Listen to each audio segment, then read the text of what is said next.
Good afternoon, everybody, and welcome to this Keller Education topic webinar. It's so great to be with you this afternoon, and thank you for your time in joining us as we plan your 2024 professional development journey with Keller Education. Honored today to have Gavin back in the studio with us after his travels around Southern Africa to really chat to you a little bit more about the topics with specific focus on a couple of the new ones that we are excited to launch. So Gav, great to have you here today. Really good to be here. Thanks. Awesome. So guys, let's dive straight into it. This whole sort of session that we have today is going to be focused on getting it done in literally 4 or 5 minutes per topic, which means we really have to rush through. And then we will pause at specific times to give you a chance to use the chat box, use the Q&A, to raise your hand, whatever you need if you have a question to ask. And then we'll also have questions at the end of the session. So please feel free to ask those questions, because the whole point of this is to make sure that our offering is ticking the box of what you need, and that we never want to be that one-size-fits-all approach. So let's get straight into it then, Gav, and start with a topic that has been a really popular topic over the years, and we decided to rebrand it a bit next year. So it's always been called Nurturing Emotional Intelligence, and we've changed it in 2024. It's going to be called Social Emotional Learning. Now, the key emphasis of developing emotional intelligence in our students is still going to be top priority, but we're adapting it, we're tweaking it, we're looking at the latest research to ensure that whatever we present is still going to be cutting edge. So I'm going to ask Gav to quickly share with you the 4 key themes that are going to be covered during the course of the year. So it's so vital that we understand that the emotional brain, which is called the limbic brain, it's the middle brain between our survival and our thinking brain, is the gateway for learning. So in other words, if you are not emotionally safe, if you are not socially connected, if you do not have a sense of belonging, you are not going to learn, because we know that the hippocampus is the gate. It opens the door for learning into our executive function. And so in the first term, we really take teachers on this journey into this emotional brain and why it's so absolutely important for them to realize that teaching content has no value until they have allowed the emotional brain to allow that information to travel to the prefrontal cortex. Awesome. And then in quarter 2, we really go a little bit deeper into, all right, I now understand that emotional brain, but how do I make connection with all the students that I teach? Now, in your ECD and foundation phases, most teachers teach the full class. In many schools, subject teaching is, the rule. Yeah. And the teachers talk to us all the time about not knowing the children with whom they work. And so unless there is a connection, there will be no learning. Sure. And then in the third term, we start putting things together. We pull all the bits and that they have learned together into understanding the value that is actually needed in the world of work. So the ability to sort out issues between us, the ability to manage conflict, the ability to talk through what we're going through can only be mastered if it is practiced. And so we develop the CARE concept, which is conflict and resolution environment, or the environment of how we create conflict and resolution. Spot on. And then in the 4th term, we really wrap up the whole theme with these stages of empathetic development. Now, empathy is the ability to walk in someone else's shoes. In a school that is driven on social emotional learning, there should be no bullying, because every child understands what it's like to be in the shoes of the person who is being bullied. And so we take them through these stages of empathetic development, which needs to be embedded in every lesson. So we don't have like in many of the schools in the States, there will be a subject, or there would be a time allocation for SEL learning. Yeah. We want to recommend to our partner schools that SEL learning is happening in every class throughout the day, throughout the year, so that we grow these emotionally intelligent young people. Great, Gavin. I know we have to rush through this to get on, but I do want to ask one question, Gavin. This topic, SEL, social emotional learning, we know it's a key indicator of success in life. But more than that, it's regarded probably for us as one of our, I don't want to say the word simpler, shorter in terms of amount of actual data to get through, but it's the application that takes time. Correct. And we've had numerous schools do this topic for more than 1 year, in fact, despite the simplicity of the amount of data to get through. Why do you think that is? So the reality is what we call the head-heart gap. So we get to know it, we know the theory, but we haven't transferred the theory into the 40,000 brain cells in the heart. And so because the heart literally feels, the heart makes decisions. And so when we can connect the heart and the brain, then we start seeing action. But it's no good just having a brain knowledge. There's got to be a heart knowledge as well. And therefore it's got to be practiced in every classroom. Spot on. Great. Well, let's move along swiftly from that while that's sitting in your mind to another topic that's been incredibly popular this year. And that's why we've kept it in the suite of topics that you can choose from with us, is the concept of growing gritty minds, which of course brings together, as you might guess from the name, the concept of growth mindset and the concept of grit. So really looking at resilience, the ability that our intelligence is not fixed, that it's something that can change and that our brains are changeable. And this whole concept of neuroplasticity, we dive into quite deeply, and really excited about this. Living in a world, I think, where more and more our kids are being taught by their parents that if you're not good at something, ditch it and try find something else. And we don't believe that's a key indicator of success, certainly not in the world of work and in life. We need to learn to struggle. We need to fall down and get back up. And so this topic is really relevant in the 21st century. So Gav, I'm going to ask you to once again tell us a little bit about the 4 key themes that we're going to cover throughout the year. Sure. So our team was privileged to listen to Dr. Angela Duckworth on this concept of no effort, no achievement, and how important it is that we spend those 10,000 hours putting the effort in order to achieve. And the problem that many of us have is that we have become so funneled into understanding achievement as academic results. And we now know the scientific experiments that they've done on academic achievement in terms of adult achievement, and there is no correlation. So we need to teach the power of effort, the power of actually understanding that because things don't come easily, doesn't mean I can't do it. I've got to take it and then put the effort in so that I develop that skill. Yeah, spot on. In the quarter 2, we teach our colleagues how vital mindsets are. And sadly, many teachers have a fixed mindset, and all of us, some have fixed mindsets in certain areas, but we need to take them on a journey from a fixed mindset to a growth mindset. And we know that the drop in growth mindsets from grade R through to grade 9 is dramatically higher.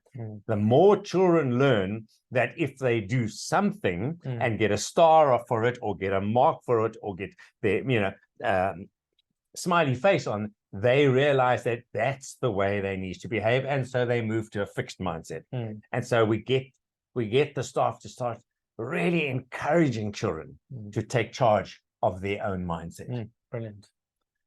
Quarter 3 takes us on a journey into this incredible field of choice and voice, giving students an opportunity to choose how they are going to present that first quarter topic of achievement.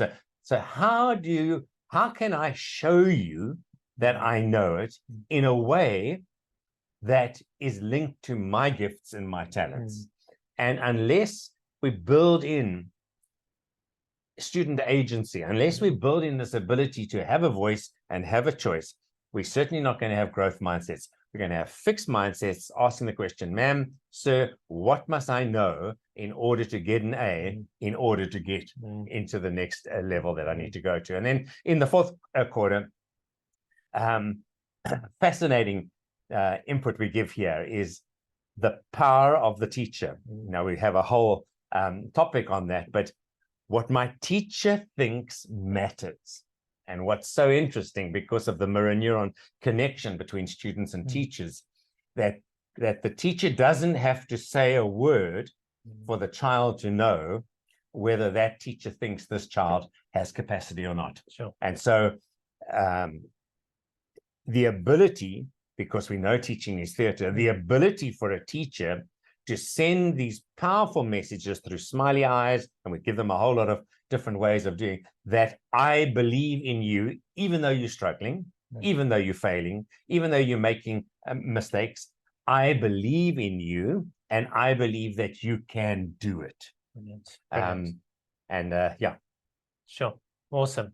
And I think a big focus in this topic, and something you always have to be prepared for if this is a topic that you go for, is the fact that growing gritty minds, if you want to call it, is going to challenge you. It's going to take you to an uncomfortable place, because it's going to re-look at things you've always been doing in teaching just because. And so it's going to look at the way you manage prize giving, and the fact that we just constantly praise those that are naturally smart, if you want to call it school smart. But the kids that are putting in all that effort seem to just be regarded as average. And so be prepared to be challenged if you choose this topic. And then one of the new topics for next year, this topic, available from grade R right up to matric, the behavior code, developed because of a direct need from our partners saying, we need help with behavior management. These kids are driving me crazy. They are challenging me. I don't know why they're so difficult. They are bothering me. I can't get through my content because I just feel like I'm solving discipline issues all the time. And so Gav jetted off to Singapore, spent, was it almost 3 weeks there, over and above the conferences, just writing this material that is hot off the press. And I'm sure Gav's very keen to share a few of the themes from a high level point of view with you today. Yeah, I'm really sad that I did not know what I know now when I was teaching and when I was running a school, because behavior is seen as a problem in our schools when it is actually a very deep sadness that we've got to deal with, because every child would behave if they could. Now, when we just get to terms of that, we understand that the behavior that they are showing is a result of something that they have experienced since birth. Well, even during utero, if they've experienced trauma during utero, if they experience adverse childhood experiences in the first 24 months of their life, you are almost guaranteed that you will have a behavior problem in your class. And then we deal with the behavior problem with a discipline structure, which makes the problem worse. And so this topic has been designed for us to know how to profile our students in order to support them, and our teachers support them through the challenge that they're working with. And so the first quarter is about comparing those children that are thriving and those children who are wounded. And your wounded children will be your behavior problem children. And so the need for our classrooms and our grades and our phases and our schools and our school family to become this secure base. In this particular one, we've had some lovely graphics done of these hands that children run to. This place where they can leave and go and explore. They can leave and go and make mistakes. They can leave and go and get into trouble, but they can always run back into the safe haven, into the secure base. In the quarter three, we really go deeply into attachment theory, much deeper than we've done in any of the other units, where we look at how low avoidance and high anxiety is going to result in your behavior group. So we can literally profile which students are going to be those children that are withdrawn, those who are oppositional, those who present with sexualized behavior, and those with anxiety, which either causes them to explode or withdraw into depression. Sure.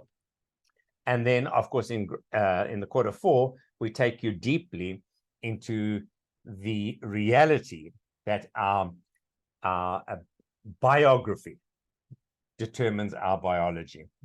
And teachers will understand that we are the only people in the life cycle of the human that can rewire a wounded brain and restructure that brain, even though it's been through all those traumas, even though it feels so wounded, that we can rewire it to thrive. And when that happens, then we realize how unbelievably powerful we are.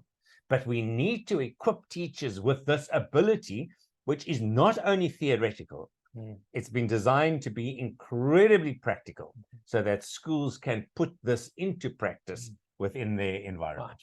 Wow. Well, I don't know about you, but I'm really excited for this topic, and I believe it's going to really be filling a need that is required in a lot of schools, because, as I said, we're feeling so frustrated about the behavior, but if we just understood the cause, the root cause of it, it could make all the difference.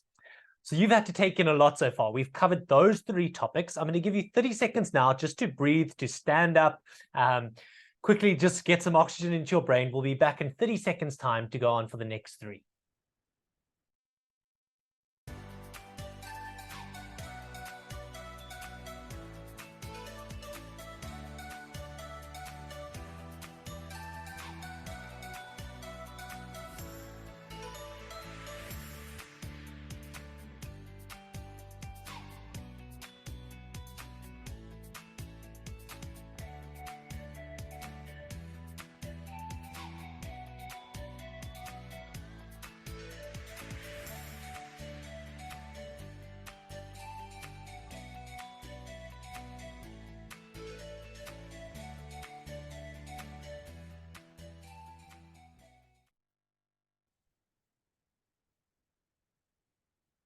Great, everybody. A short little break. We had a quick glass of water, and now let's get right back into the next 3. So now we move on to another topic that was very popular in 2023, classroom management that works. And this whole topic was, I think it hurt Gav to use a name, because Gav likes to be creative. He likes to use words that are really catchy. And so a concept like classroom management, he felt was boring. But we tried to take the concept and make it really engaging. And so we took that acronym of regulate and looked at it and said, how can we take each of those letters of regulate and use those to say, how can we use this to inspire teaching, classroom management in the classroom? And so we looked at relationship. We looked at the environment. We looked at goal setting in the classroom, the U for uniqueness of the children, and how every single child is different. We looked at the liaison. How do we communicate with kids? We looked at authority and some discipline. We just touched on a bit of discipline, and which speaks into the behavior code, but just touched on that.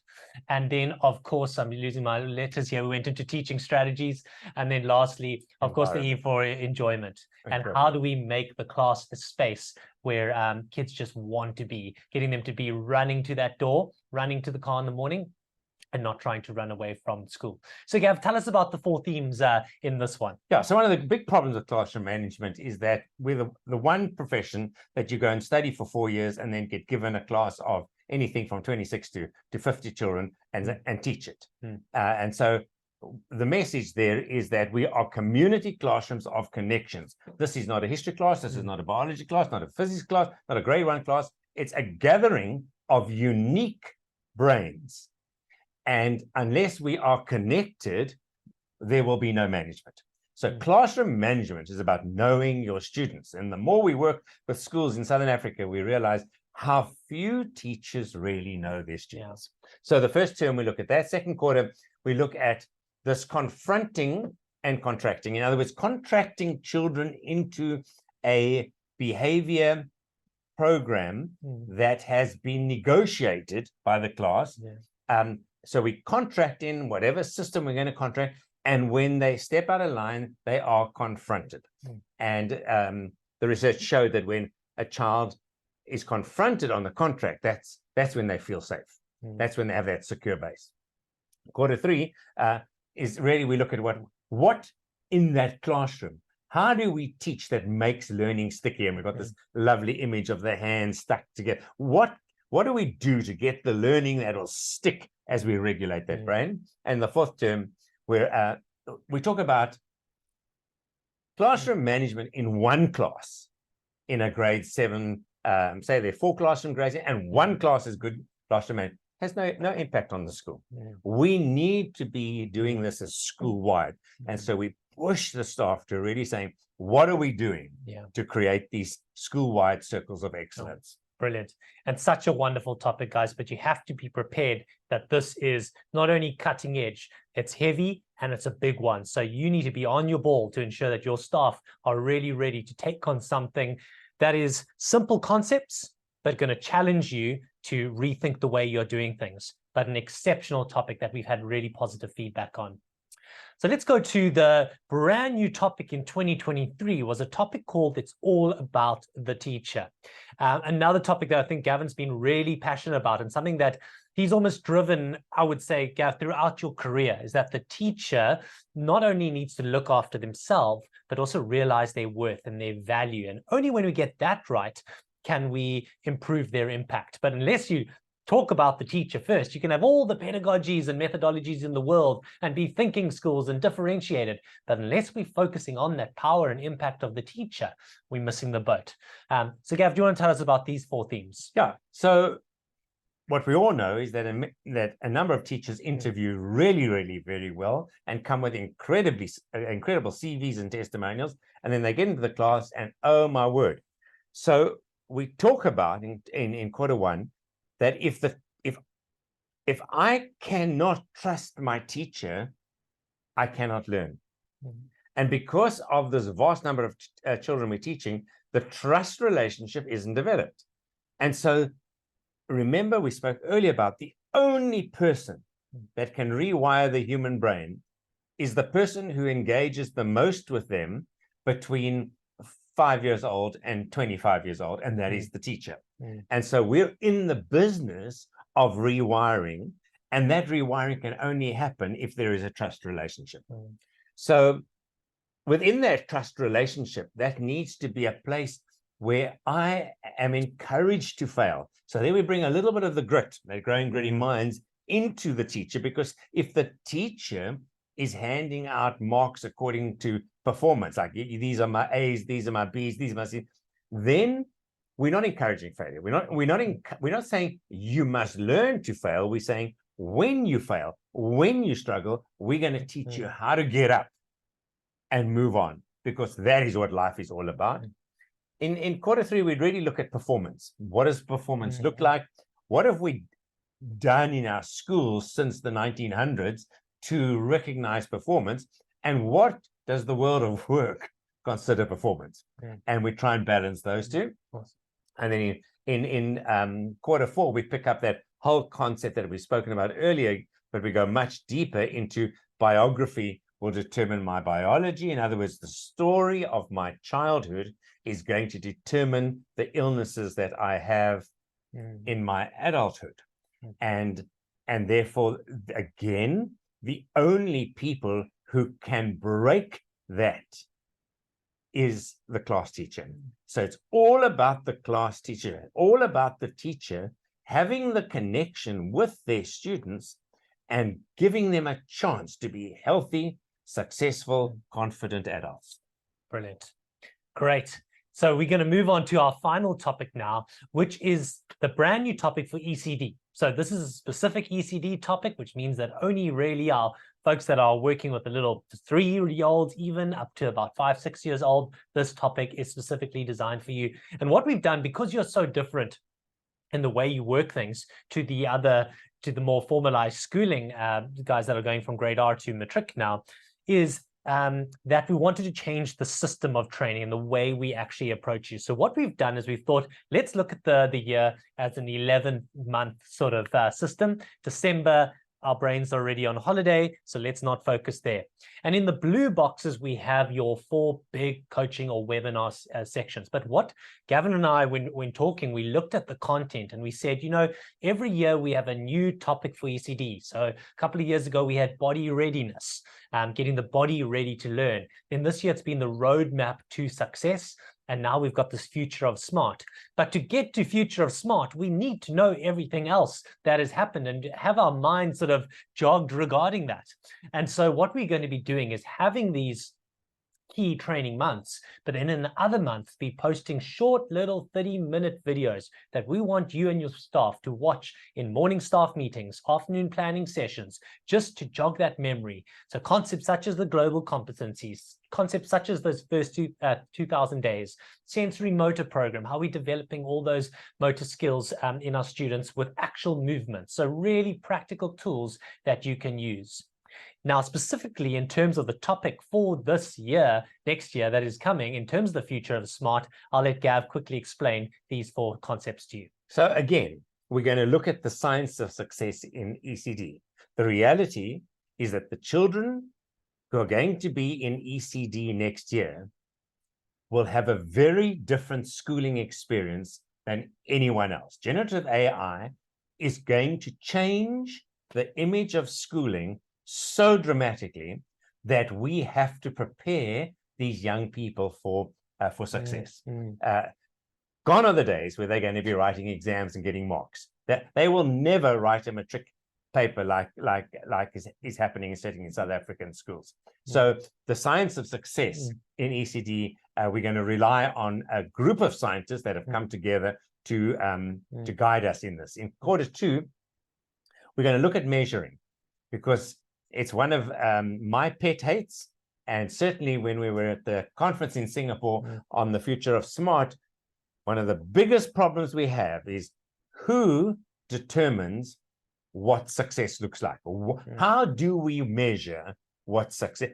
I mean, how can we agree on what is the right level and what is the wrong level?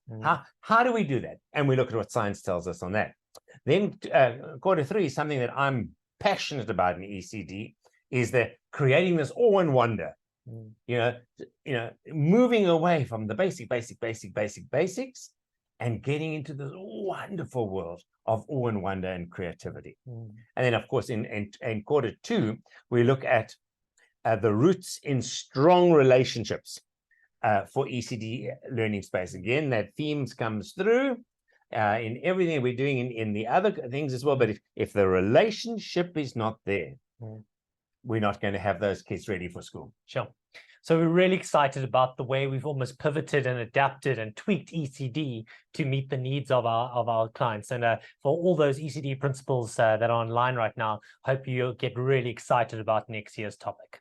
So folks, something that has been a question that has happened a lot is people saying, okay, I've done this topic this year. What would you suggest I do next? And we've already had a couple of meetings with schools who are asking those questions. And so we wanted to give you a couple of suggestions as we wrap up today. So if you have been doing emotional intelligence this year, a great idea to go on from that would be towards the growing gritty mind resilience side or down to the classroom management. Of course, you can go to behavior code if that's a need. Of course, you can go to it's all about the teacher. But those are just 2 that we felt would flow really nicely from that topic.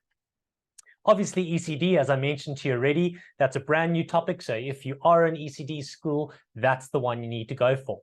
If you did Growing Gritty Minds, as you can see, those 3 arrows are pointing towards those 3 topics as really good ways to pivot and to almost transcend, to go to the next level through one of those 3 topics.